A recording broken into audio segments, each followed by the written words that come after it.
नमस्कार दोस्तों, स्वागत है आपका वैद आईसीएस लॉ के यूट्यूब चैनल पर। और एक बार फिर मैं हाजिर हूं आप सभी के समक्ष एक नई जानकारी लेकर। दोस्तों, क्या आप जानते हैं कि इस वक्त जो हमारे honourable chief justice of India हैं, honourable justice B R Gavai, वो कब तक हमारे देश के सीजेआई रहेंगे? और जो हमारे आने वाले देश के नेक्स्ट सीजेआई हैं, यानी इनके बाद कौन चीफ जस्टिस ऑफ इंडिया बनेंगे, उनका क्या टेन्योर रहेगा? और आप 2028 में विटनेस करेंगे कि भारत को उसकी पहली महिला सीजेआई मिलने वाली हैं। तो आखिर chief justice of India Bharat के आने आने वाले जो 6 सीजेआई हैं वो कौन हैं? और जब हम सीजेआई की बात करते हैं तो हमें भारत के संविधान में चीफ जस्टिस ऑफ इंडिया को लेकर के कोई अलग से स्पष्ट प्रावधान देखने को नहीं मिलता है। भारत के संविधान के अनुच्छेद 124 में under article 124 of the constitution of India हमें इस बात का स्पष्ट प्रावधान देखने को मिलता है कि that there shall be a supreme court which consist of the chief justice, जिसमें एक मुख्य न्यायमूर्ति होंगे। आखिर जब हम मुख्य न्यायमूर्ति के दायित्वों की बात करते हैं तो दरअसल chief justice of India Bharat में या हमारे इस वक्त जो सुप्रीम कोर्ट की सैंक्शनड स्ट्रेंथ है, यानी कि 33+1, 33+1, उसमें वो फर्स्ट अमंग इक्वल्स होते हैं। उसके अलावा सीजीआई के पास शक्ति होती है मास्टर ऑफ रोस्टर की।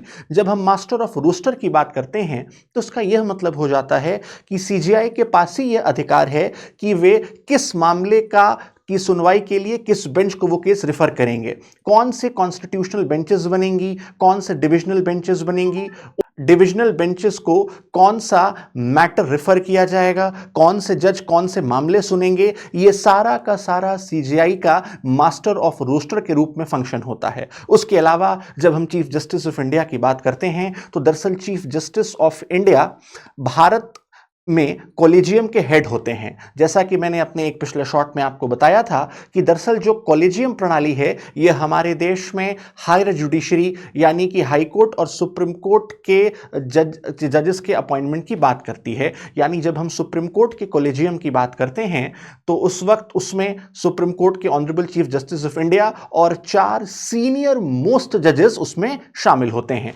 आइए अब देखते हैं कि भारत के आगामी नेक्स्ट 6 सीजीआई कौन होने वाले हैं। तो ये जो नेक्स्ट सीजीआई हैं ये आप देख सकते हैं, हमारे farmer CGI honourable justice Sanjeev Khanna sir की ये फोटो है जो 11 नवंबर 2024 से 13 मई 2025 तक रहे। उसके बाद हमारे जो अगले सीजीआई इस वक्त मौजूदा समय में हैं honourable justice B R Gavai, जिन्होंने 14 मई 2025 को अपना पदभार ग्रहण किया और यह 23 नवंबर 2025 तक अपने पद पर रहेंगे। उसके अलावा जो हमारे नेक्स्ट सीजीआई होंगे, जैसे ही ऑनरेबल बी आर गवई से रिटायर होंगे, ऑनरेबल जस्टिस सूर्यकांत, जो कि नवंबर 2025 को अपना पदभार ग्रहण करेंगे और 9 फरवरी 2027 तक रहेंगे, यानी कि पूरे 1.5 वर्षों तक ये हमारे देश के सीजीआई रहने वाले हैं honourable justice Suryakant.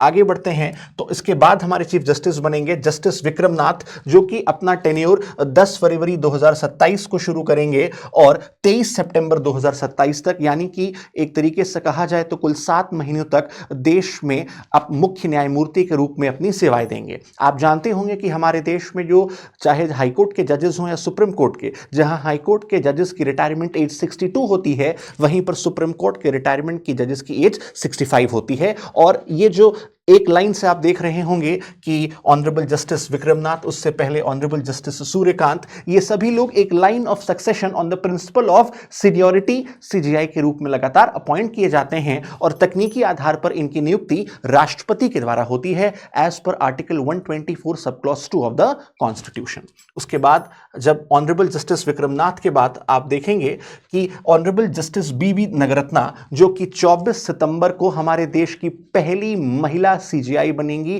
First women chief justice of India, जो कि 24 सितंबर 2027 से 29 अक्टूबर 2027 तक देश की first women chief justice of India रहेंगी। हालांकि हमारे लिए एक बहुत गर्व की बात है कि नारी शक्ति की भूमिका अब जुडिशियल सर्विसेज में बढ़ रही है, पर एक थोड़ा सा अफसोस भी है कि honourable justice B Nagarathna ma'am का जो टेन्योर रहेगा वो 1 महीने या 35 दिन के आसपास रहेगा। इसके बाद जो ऑनरेबल नेक्स्ट सीजीआई बनेंगे वो बनेंगे ऑनरेबल जस्टिस पी नरसिम्हा, जिनका कार्यकाल 30 अक्टूबर 2027 से 2 मई 2028 तक रहेगा। और नेक्स्ट हमारे जो सीजीआई बनेंगे ऑनरेबल जस्टिस जेबी पारदीवाला, जो लगभग लगभग 1.5 वर्षों तक, या कहा जाए 18 से 20 महीने तक देश के सीजीआई रहेंगे। ये 3 मई 2028 से 11 अगस्त 2030 तक देश के चीफ जस्टिस ऑफ इंडिया रहेंगे। और उसके बाद जस्टिस केवी विश्वनाथन जो अपना पदभार ग्रहण करेंगे 12 अगस्त 2030 को, और ये इस पद पर रहेंगे 25 मई 2031 तक। यानी ये लगातार हमारे देश के next chief justice of India होने वाले हैं और ये अपनी सेवाएं इस क्रम में देंगे। मित्रों, ध्यान रखिएगा कि जो भी सुप्रीम कोर्ट के सीनियर मोस्ट जजेस होते हैं, उन्हीं में से उनकी सीनियरिटी को फॉलो करते हुए उन्हें सीजीआई बनाया जाता है। और जब भी हमसे पूछा जाए कि सीजीआई की नियुक्ति किसके द्वारा की जा रही है, तो हम बताएंगे कि भारत में सीजीआई की नियुक्ति राष्ट्रपति के द्वारा की जाती है। और एक महत्वपूर्ण बात अंत में कि हमारा नया बैच शुरू हो रहा है पीसीएसजे एपीओ का, जो कि एक complete pre cum mains foundation batch होगा, जिसमें आपको answer writing, test series, current affair, study material, सारी चीजें आपकी इंक्लूडेड होंगी। ये बैच हाइब्रिड मोड में यानी ऑफलाइन ऑनलाइन दोनों ही माध्यमों में उपलब्ध होगा। आप ये सारी क्लासेस आप हमारे वैद आईसीएस लॉ के एप्लीकेशन पर देख सकते हैं और आप एडमिशन लेने के लिए, रजिस्ट्रेशन के लिए नीचे दिए हुए नंबरों से संपर्क कर सकते हैं। मैं आशा करता हूं आप सभी अच्छे से अपनी तैयारी कर रहे होंगे और ऐसे तमाम लीगल अपडेट्स हम लगातार आपके लिए लाते रहेंगे। बहुत बहुत धन्यवाद।